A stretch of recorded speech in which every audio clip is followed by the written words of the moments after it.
எனக்கு உண்மையாகவே அவளை விட்டுட்டு உன் கூட புது லைஃப் ஸ்டார்ட் பண்ணணும்னு தோணுது. இந்த ட்ரக்ஸ் இல்லைன்னா உன் வீட்டுக்கு வந்து இப்படி படுக்கிற தைரியம் கண்டிப்பா வராதுன்னு நினைக்கிறேன். அவ எப்ப வேணா இங்க வருவான்னு நம்ம 2 பேருக்கும் நல்லா தெரியும். எனக்கு அப்படி தோணல. Of course it's true. உனக்கு தெரியலனாலும் அதுதான் நிஜம். உனக்கு தெரியுமா, ஃபர்ஸ்ட் டைம் உன்னை ஆஃபீஸ்ல பார்த்தப்பவே immediately I was in love with you. நிஜமாவா? அது எப்படி திடீர்னு காதல் வரும்? ஆக்சுவலா நீ காதல்னு என்கிட்ட சொல்ற வார்த்தையே என்னோட ஃபீலிங்ஸ்க்கு முன்னாடி ரொம்ப சின்னது.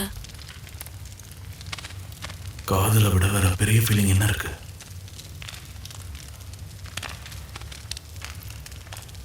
அந்த காதலை இழந்துருவணுன்ற பயம்.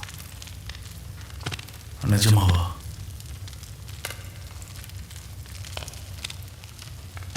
உண்மையை சொல்லணும்னா நாள் போக போக நான் உன்னை இழந்துருவணும்னு பயம் அதிகமாயிட்டே இருக்கு.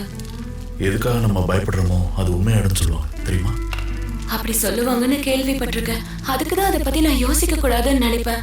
ஆனா எப்ப அதை மறக்கணும்னு நான் நினைக்கிறேனோ அப்பதான் அதை பத்தி பயம் ரொம்ப அதிகமா வருது. ஒருவேளை உண்மையாவே உனக்கு மேல காதல் இல்லையோ என்னமோ, என்னை இழந்துருவேங்கிற பயம் இருக்கும் என்னமோ.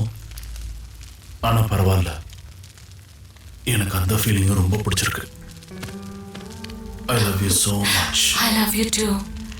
I love you more, baby.